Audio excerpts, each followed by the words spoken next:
नमस्ते दोस्तों, जय हिंद दोस्तों। आज हम पढ़ेंगे बायोलॉजी के एक बहुत ही महत्वपूर्ण चैप्टर कोशिका यानी सेल के बारे में। ठीक है। अब ये सेल जो शब्द है ये कहाँ से आया? ये आया लैटिन एक शब्द सेलुला से। ठीक है। अब सेल को जो पढ़ने का, सेल को से अध्ययन करने को क्या कहते हैं? इसको कहते हैं cytology. Cyto means cell and ology means study. तो ये हो गया साइटोलॉजी। सेल का अध्ययन करने को कहते हैं साइटोलॉजी। साइको नहीं, साइको मतलब पागल है। ठीक है। ये हो गया साइटोलॉजी। अब रॉबर्ट हुक ने पहली बार सेल को खोजा था। ठीक है। रॉबर्ट हुक ने जो सेल खोजा था वो मरा हुआ सेल था। ये कब खोजा था? 1665 ने खोजा था।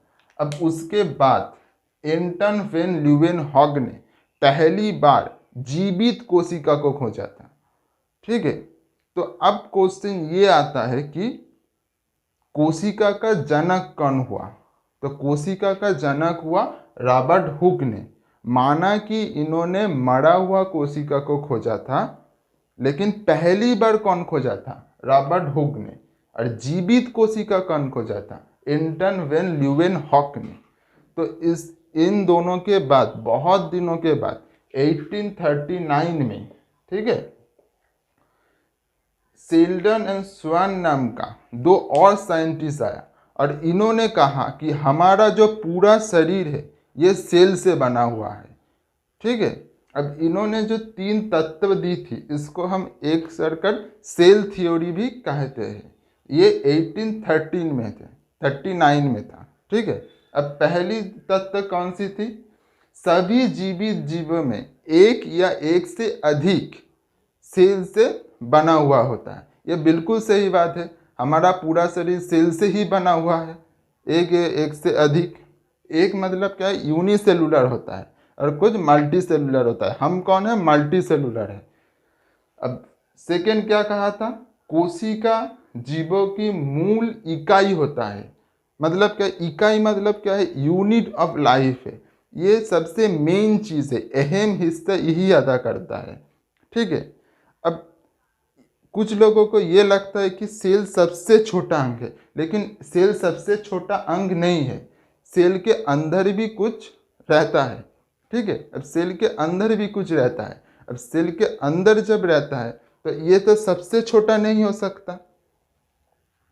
तो ये यूनिट ऑफ लाइफ है, ये इकाई है।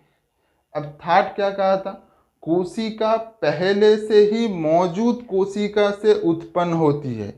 इसका क्या मतलब हुआ? इसका मतलब ये हुआ कि कोशिका सेल डिवीजन कर सकता है, 1 से 2 बना सकता है, पुनर्निर्माण कर सकता है। अब ये क्या हुआ? अगर मान लो कहाँ पर हमारा चोट लग गया और कोशिका मर गया, तो उधर तो एक गैप हो गया, उधर तो फील करना पड़ेगा। तो वो कौन करेगा? उसके आजू बाजू में जो पहले से मौजूद कोशिका था वो सेल डिवीजन करेगा और उस जगह को फील कर देगा। ठीक है। तो ये पुनर्निर्माण करने का काम भी करता है। तो ये तीनों को मिलाकर हम सेल थ्योरी कहते हैं।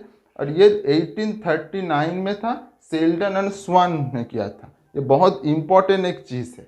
ठीक है। बात है कि सबसे छोटा कोशिका कौन है? पूरी दुनिया में सबसे छोटा कोशिका है माइक्रोप्लाज्मा।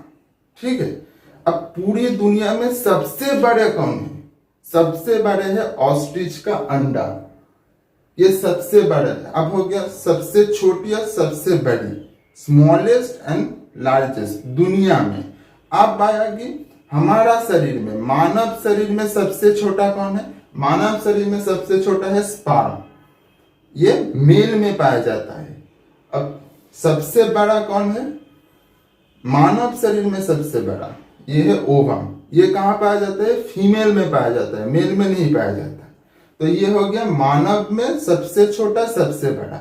अब आता है सबसे लंबा सेल कौन है? ये है न्यूरॉन सेल और नर्व सेल, जो ब्रेन में पाया जाता है। अब बहुत लोगों को ये दिक्कत है कि लंबाई कौन सी है, बड़ी कौन सी है। लंबाई और बड़ी में अंतर नहीं कर सकता। लंबा कौन है? जिराफ का गला लंबा है, हाथी बड़ा है। ठीक है। तो ये लार्जेस्ट है, ये लॉन्गेस्ट है। लार्जेस्ट कौन हुआ? ओवम हुआ। लॉन्गेस्ट कौन हुआ? नर्व सेल हुआ। ये ब्रेन में पाया जाता है। अब ये क्या है? ब्रेन का जो सेल है ये कोशिका विभाजन नहीं कर सकता। अभी बताया ना, जो सेल है वो कोशिका विभाजन कर सकता है, लेकिन ये एक्सेप्शन है। इधर कोशिका विभाजन नहीं होता ब्रेन के सेल में। तो ब्रेन के सेल में अगर चोट लग गया तो ठीक नहीं हो सकता, ठीक है। अगर ऊपरी भाग में चोट आया तो ठीक हो सकता है, लेकिन बहुत अंदर गहराई में चोट आ गया, हड्डी फूट के, तो ठीक नहीं हो सकता। इसलिए कहते हैं सेफ ड्राइव सेफ लाइफ।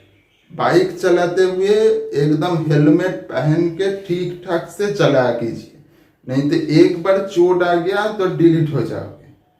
पीछे जिसको बैठा कर चला रहे थे जोरों से, उसको भी भूल जाओगे, और वो तो छोड़ के चला ही जाएगा, और पागल से कौन करेगा, ठीक है।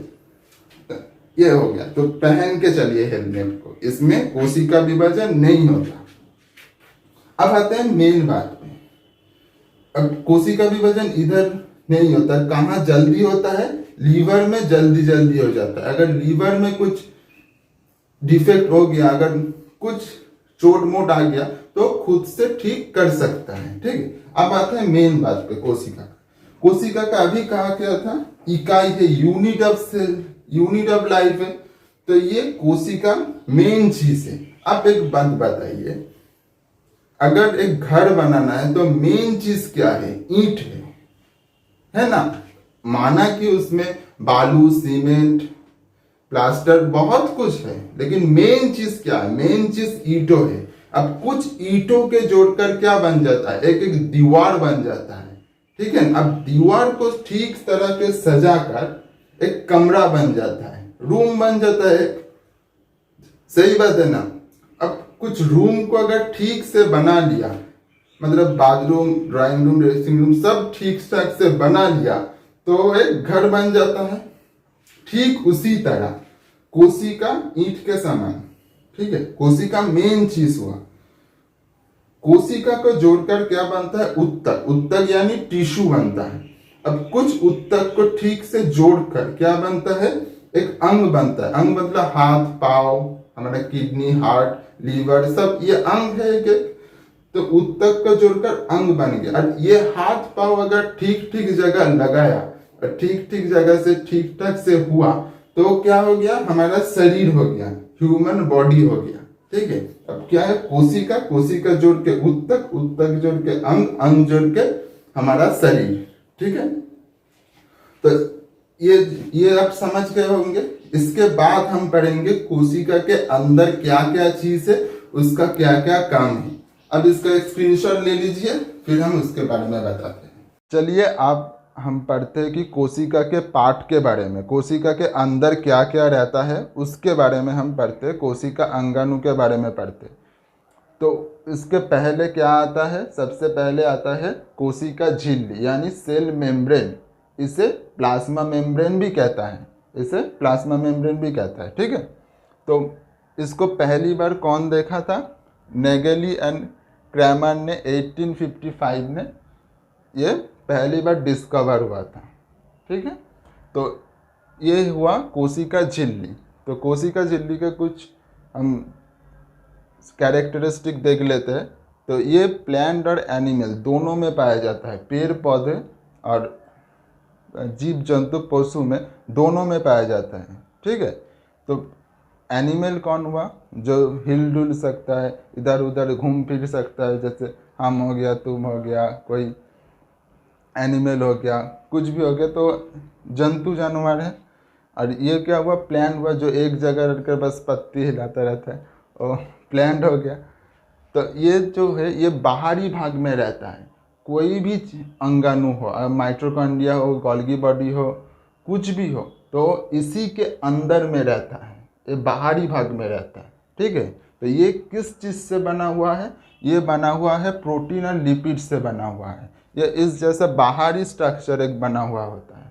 तब कोशिका झिल्ली किसे कहते हैं? कोशिका झिल्ली बाहर से मतलब क्या हुआ?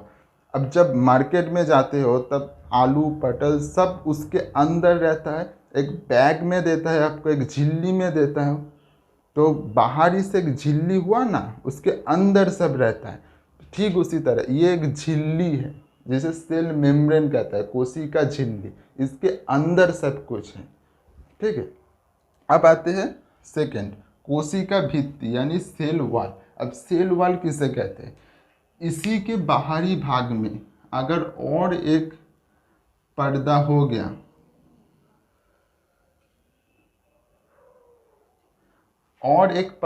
गया, तो उसे हम सेल वॉल कहते हैं।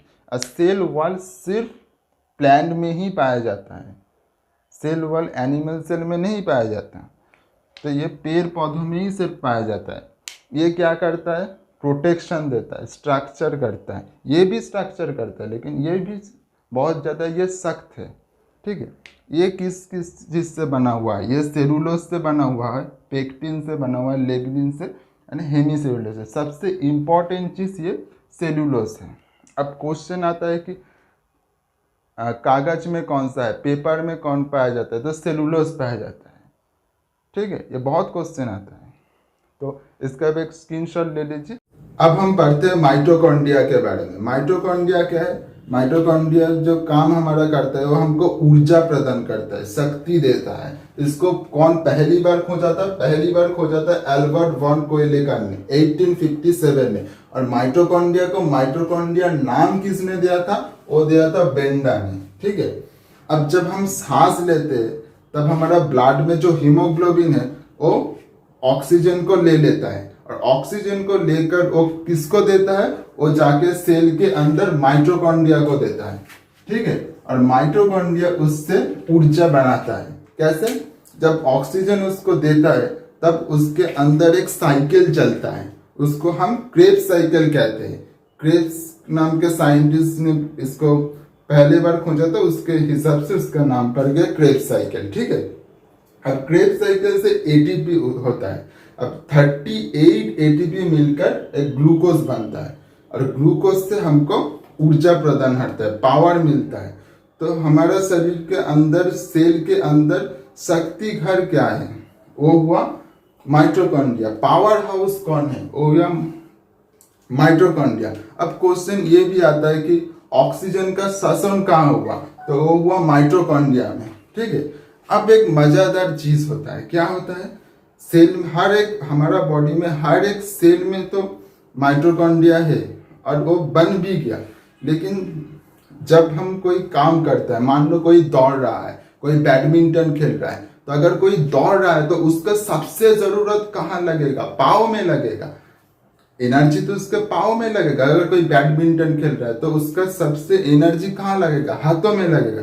तो इस हिसाब से तो एनर्जी बनाते बनाते हाथों का या पाँव का एनर्जी खत्म हो जाता, तो वो सेल तो मर जाना चाहिए था, लेकिन ऐसा तो होता नहीं। तो ऐसा तो कोई है जो उसको पावर सप्लाई कर रहा है, तो ये काम करता है गोल्गी बॉडी में। ठीक है, इसको पहली बार कौन खोजा था? कैमेलियो गोल्गी ने। इसके हिसाब से इसका नाम पड़ गया गोल्गी बॉडी 1898 में। ये क्या करता है? जहां कम जरूरत है उधर से पावर को लेकर दूसरी जगह जहां पर जरूरत है, ये प्रोटीन को जहां कम जरूरत है, जिस सेल में मान लो हम दौड़ रहे हैं तो हाथों में तो जरूरत नहीं है, तो उधर से प्रोटीन को लेकर जाकर पाँव में दे देगा, पाँव के सेल में। तो जहां कम जरूरत है से ज्यादा जरूरतमंद को ये प्रदान करता है। ठीक है, गोल्गी बॉडी क्या करता है? पूरे शरीर में एक बैलेंस बनाकर रखता है। ठीक है, ऐसा थोड़ी ना होता है कि हमारा पाँव थक गया लेकिन हमारा ये हाथ तक सब ठीक है, ऐसा थोड़ी ना होता है। जब थकता है पूरा बॉडी थकता है। किस लिए थकता है? क्योंकि ये एक बैलेंस बनाकर रखता है। ठीक है, अब जब थर्ड आते हैं वो होता है वैक्यूल्स। अब थर्ड जो है वो हुआ वैक्यूल्स। वैक्यूल्स कौन किया? एंटोनी वेन ल्यूवेनहॉक ने पहली बार इसे खोजा था 1676 में। ये प्लांट और एनिमल दोनों में पाया जाता है, ये भी पाया जाता है। तो क्या हुआ? इसके डिफरेंस क्यों बोल रहा हूँ? प्लांट और एनिमल का डिफरेंस क्या हुआ? हमारा जो शरीर है ह्यूमन बॉडी में 71% पानी रहता है।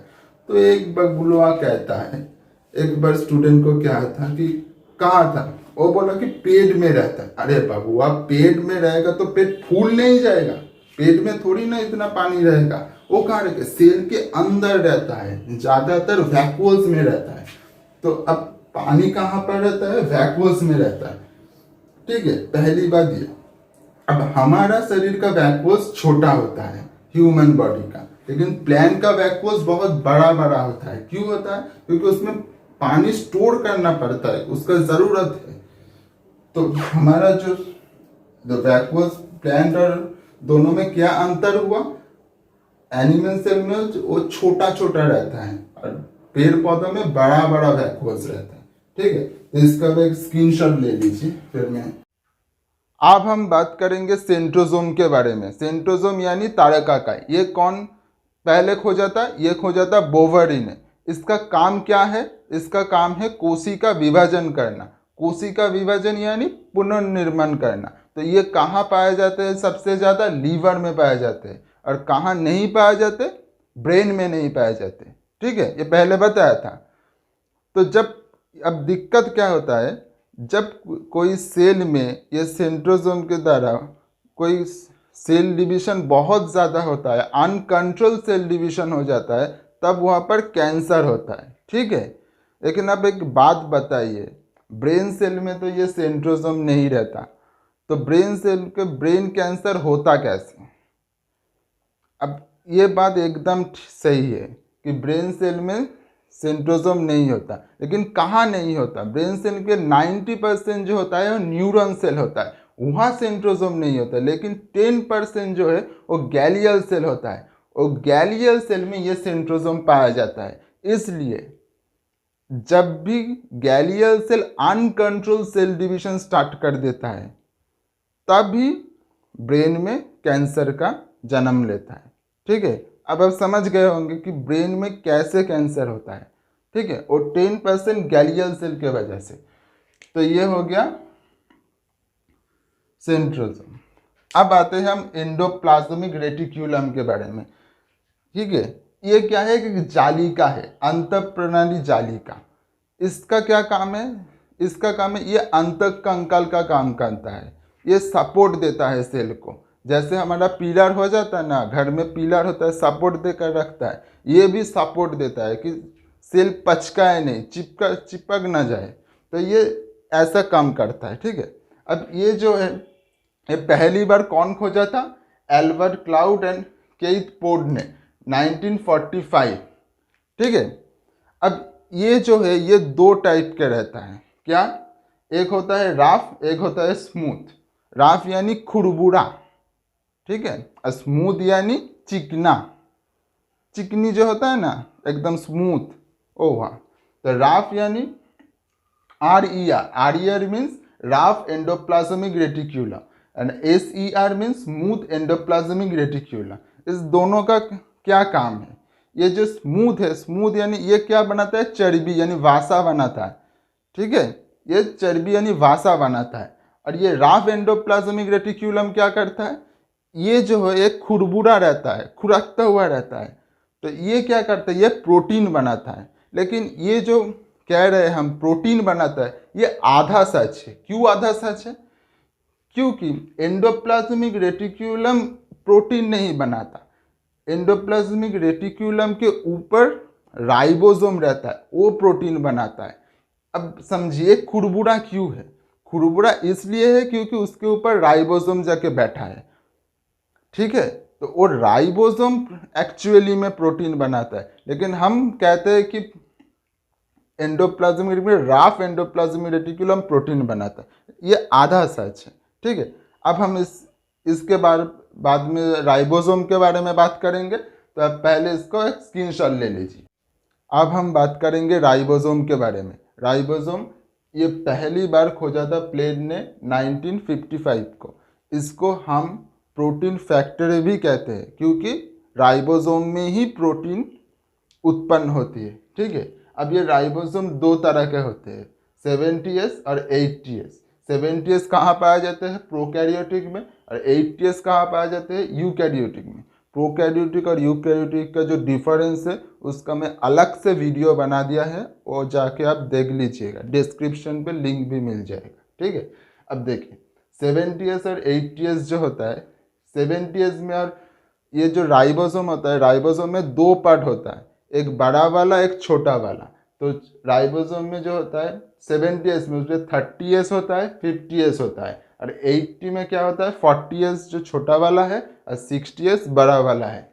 अब एस मतलब क्या हुआ, सेडिमेंटेशन कोएफिशिएंट। अब सेडिमेंटेशन कोएफिशिएंट मतलब अब ये जो राइबोसोम का 80S या 70S ये किस हिसाब से बनाया गया है, ये बनाया गया है सेडिमेंटेशन कोएफिशिएंट। अब सेडिमेंटेशन कोएफिशिएंट ये है कि फ्लूइड में जब कोई चीज़ डालोगे तब कौन जल्दी नीचे गिरता है, ठीक है, उसके हिसाब से उसका स्टैंडर्ड किया जाएगा।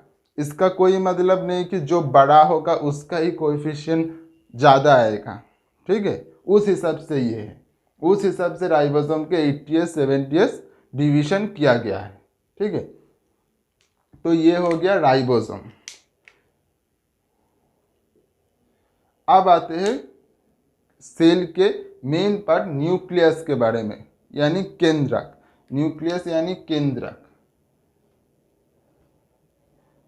ये क्या होता है, इसको सेल का ब्रेन कहा जाता है। क्यों? क्योंकि यही सब कंट्रोल करता है। एक कंट्रोल वाला होना चाहिए ना, जो सबको ठीक ठाक से काम कर रहा है कि देख कर रहता है, ये वो चीज़ है। न्यूक्लियस एकदम सेंटर के बराबर रहता है और ये सबको देखता रहता है कि हाँ सब ठीक ठाक काम कर रहा है कि नहीं कर रहा है, ठीक है।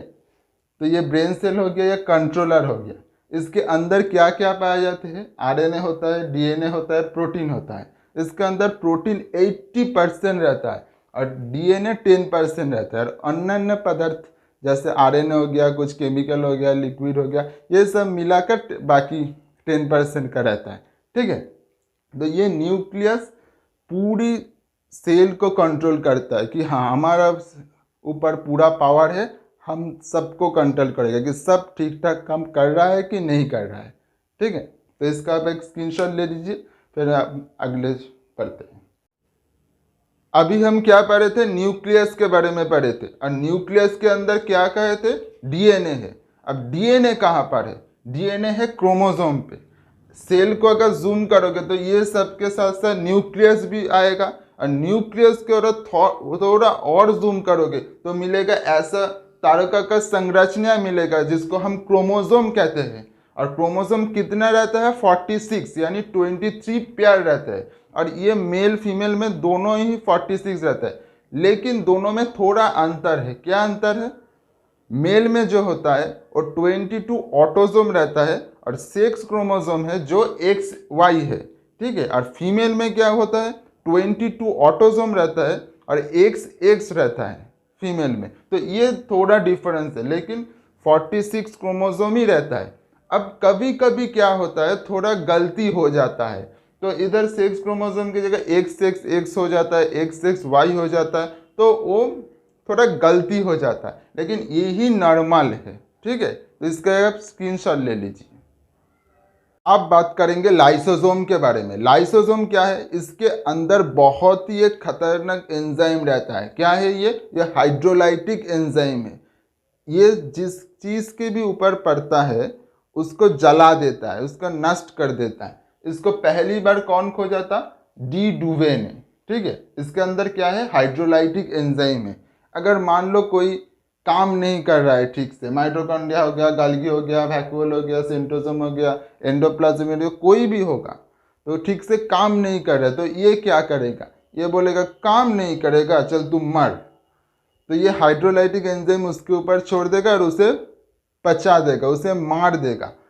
तो इसको ज़रूरत क्या है, अगर मान लो कोई ठीक से काम नहीं कर रहा है, वो तो उधर ही सड़ता रहेगा, उधर ही सड़ता रहेगा, तो उसको हटाना ज़रूरत है ना, तभी तो नया आएगा। तो ये हटा देता है उसे, ठीक है। अब कभी कभी क्या होता है कि माइटोकॉन्ड्रिया बोल रहा है कि हम नहीं काम करेंगे, ये भी बोल रहा है हम नहीं काम करेंगे, सभी बोल रहा है हम नहीं काम करेंगे। तो क्या करते, एक बोलते अच्छा पगलोइया सब काम नहीं करेंगे, तो ये करते बहुत गुस्सा होता है, तब खुद को ही फाड़ देता है, खुद को फाड़ के सबको मार देता है। तो इसलिए हम इसे सुसाइडल बग और एटम बम भी कहता है, क्योंकि वो खुद को भी मारता है और पूरा सेल को ही मार देता है। ठीक है, तो ये बेसिकली क्या काम करता है, ये काम करता है पुलिस का काम करता है, ये सबको बताता रहता है ठीक से काम कर रहे हो ना। न्यूक्लियस तो एकदम हेड में है, उसको बताता है हाँ बता देना, जब कोई भी अगर दिक्कत हो तो मुझे बताना, तो लाइसोसोम जाकर उसे मार देता है। ठीक है, अब क्या है आरबीसी में क्या है, ना न्यूक्लियस है ना लाइसोसोम है, तो क्या होता है आरबीसी में तो वो मरेगा कहाँ, उधर तो है ही कुछ नहीं। सही बात है ना। तो ये जाकर मरते मरते घूम फिर कर स्प्लीन में जाते हैं, स्प्लीन में जाकर ये मरता है। तो आरबीसी को इसका कब्रस्तान भी कहता है, स्प्लीन को आरबीसी का कब्रस्तान कहता है। ठीक है, तो ये आरबीसी में लाइसोसोम नहीं होता, तो ये क्वेश्चन आता है आरबीसी में लाइसोसोम नहीं होता तो कहाँ जाकर मारता है। ठीक है, अब क्या क्या होता है दिक्कत, समझो कहाँ पर कोई चोट लग गया या पुलिस डंडे में पिछुआ से बहुत जोर से सुझा दिया, तब क्या उधर पूरा सेल मर गया, एक लाइन आकर पूरा सेल मर जाता है ना, तब क्या उधर तो सेल भी मर गया लाइसोसोम भी मर गया, तो उसको हटाएगा कौन, तब उसको हटाएगा उसके आजू बाजू में सेल में, उसके आजू बाजू में सेल में कहेगा अरे ये क्या हो गया, अरे इधर क्या हो गया, तो वो क्या करेगा कि उस खुद को तो सही रखेगा ही,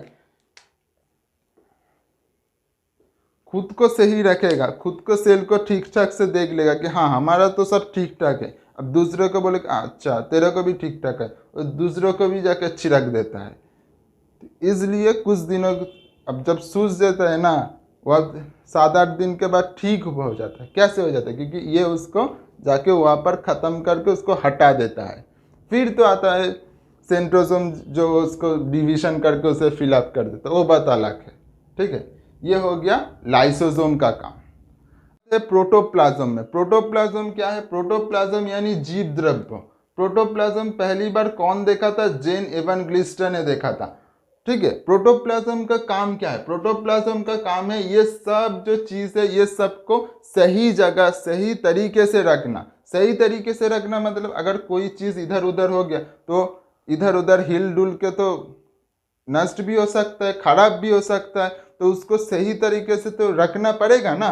तो ये उसको सही तरीके से रखता है एकदम बराबर, समझ गए। तो अब क्या देखो गाँव के जो महिलाएं होते हैं वो जब एक डिब्बे में किसी को अंडे देते हैं ना, बहुत दूर भेजने के लिए, वो क्या करते हैं अंडे के बीच बीच में बालू भर देते। क्यों भर देते हैं, क्योंकि वो अंडे फटे नहीं, वो बालू से टाइट हो जाए एकदम, वही काम यही करता है।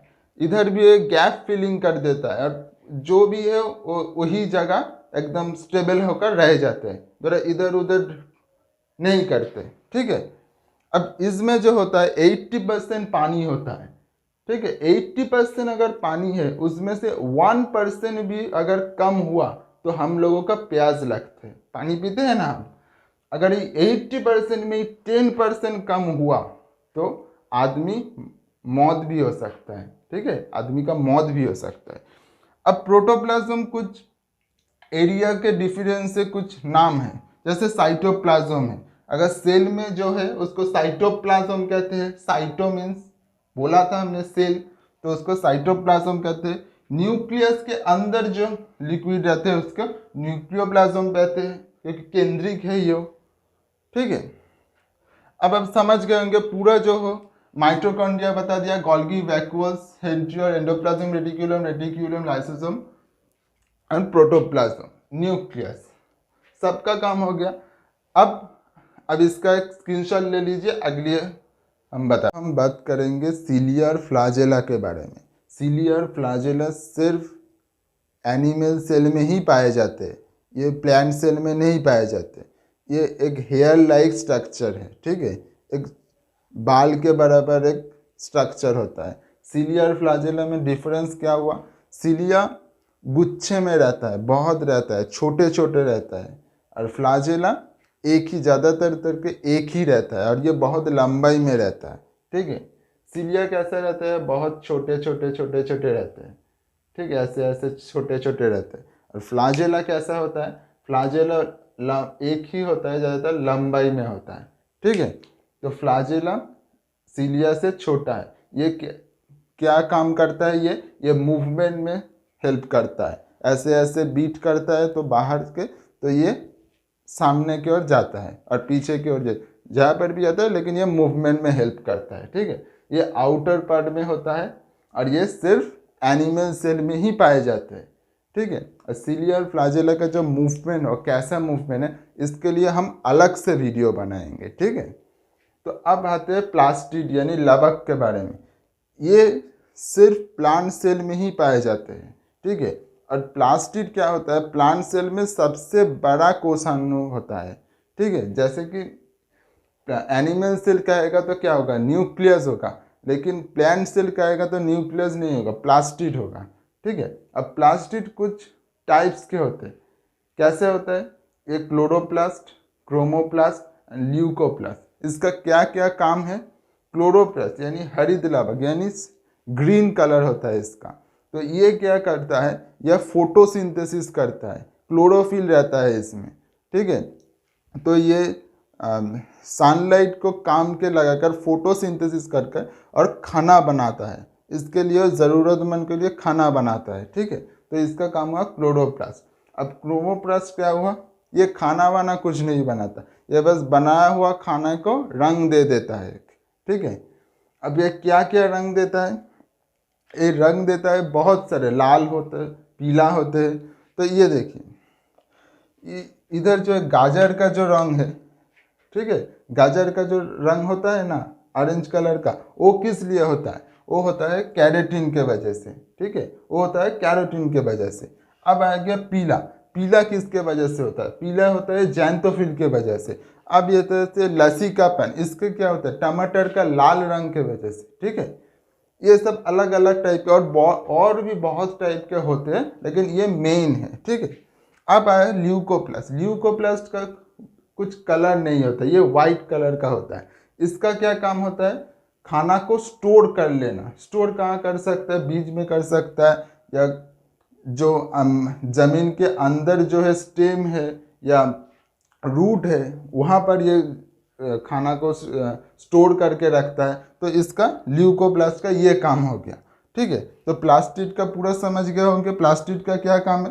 क्लोरोप्लास्ट का काम है खाना बनाना, क्रोमोप्लास्ट का काम है रंग देना, और ल्यूकोप्लास्ट का काम है उसको स्टोर करके रखना, ठीक है। तो अब इसका स्क्रीनशॉट ले लीजिए। तो देखिए बहुत से लड़कों को ये समझ नहीं आता कि प्लांट सेल में कौन सा चीज़ पाया जाता है और एनिमल सेल में कौन सा चीज़ पाया जाता है। तो मैं यहाँ पर एक डायग्राम कर दिया है, देखिए इस सर्कल में जो है ये पूरा सब कुछ प्लांट सेल में पाया जाता है, और ये जो सर्कल है इस सर्कल का पूरा सब कुछ एनिमल सेल में पाया जाता है। अब ये क्वेश्चन करने से दो चीज़ होगा, एक होगा डिफरेंस हो जाएगा, एक सिमिलर हो जाएगा। कैसे सिमिलर हो जाएगा, ये जो अंदर वाला जो ब्लू लाइन से किया है ये दोनों में पाया जाता है, प्लांट और एनिमल सेल दोनों में पाया जाता है ये, ठीक है। तो अब आते हैं डिफरेंस पर, क्या क्या है। तो दोनों में क्या पाया जाता है, प्लाज्मा मेम्ब्रेन, पहले बताया था कोशिका झिल्ली, प्लाज्मा मेम्ब्रेन दोनों में रहते हैं। उसके बाद क्या आया था, सेल वॉल, सेल वॉल कोशिका भित्ति, तो वो कहाँ पर रहता है, सिर्फ प्लांट में रहता है, एनिमल में नहीं रहता, ठीक है। उसके बाद क्या आता है प्लास्टिड, प्लास्टिड क्या करता है, फोटोसिंथेसिस करता है, खाना को स्टोर करता है, उसमें फोटोसिंथेसिस कौन करता है, क्लोरोप्लास्ट करता है, यही मेन चीज़ है। उसके बाद ल्यूकोप्लास्ट भी है, क्रोमोप्लास्ट भी है, उसका काम अलग है। तो प्लास्टिड हो गया, सिर्फ कहाँ पर प्लांट में पाया जाता है, वो एनिमल में नहीं पाया जाता है। और वैक्यूल्स दोनों में रहता है, लेकिन अंतर क्या हुआ, ये लार्ज वैक्यूल्स है ना, ये लार्ज वैक्यूल्स होता है क्योंकि पानी को स्टोर करना पड़ता है, और इधर क्या हुआ, स्मॉल वैक्यूल्स होता है, ठीक है। अब इसमें और इसमें जो है, और इसमें अलग क्या हुआ, इसमें सीलिया और फ्लाजेला रहता है, बताया था कि मोशन के काम आते हैं। सीलिया गुच्छे में रहता है, फ्लाजेला एक या दो ही रहते हैं, तो ये सीलिया फ्लाजेला रह गया। अब सेल डिवीजन एनिमल कैसे करता है, उसके लिए सेंट्रियोल्स और सेंट्रोजोम रहते हैं, लेकिन प्लांट सेल में क्या रहता है, सेल प्लेट से करता है प्लांट सेल, ठीक है। अब अंदर जो है सिमिलरिटीज क्या हो गया, प्लाज्मा मेम्ब्रेन तो पहले ही बता, एंडोप्लाज्मिक रेटिक्यूलम हो गया जो स्मूथ होता है और राफ होता है, एक साइड से वासा उत्पन्न होता है, एक साइड से क्या होता है, प्रोटीन होता है। माइटोकॉन्ड्रिया क्या हुआ, शक्ति गृह हो गया, दोनों में पाया जाता है। न्यूक्लियस क्या हो गया, जो केंद्रक हो गया, जो सबको कंट्रोल करता है, तो वो दोनों में पाया जाता है। और गोल्गी बॉडी क्या हुआ, माइटोकॉन्ड्रिया जो एनर्जी बना है, प्रोटीन बना है, तो प्रोटीन को तो भेजना है, तो बैलेंस बना रहेगा ना तभी, तो ये दोनों में रहता है। ये क्या हो गया, ये अंतर हो गया और ये सिमिलरिटी हो गया। तो ये एक चीज से दो निशान, ठीक है। तो ये जो सिमिलरिटी और डिसिमिलरिटी शायद आपको समझ आ चुके होंगे, तो आप इसका एक स्क्रीनशॉट ले लीजिए।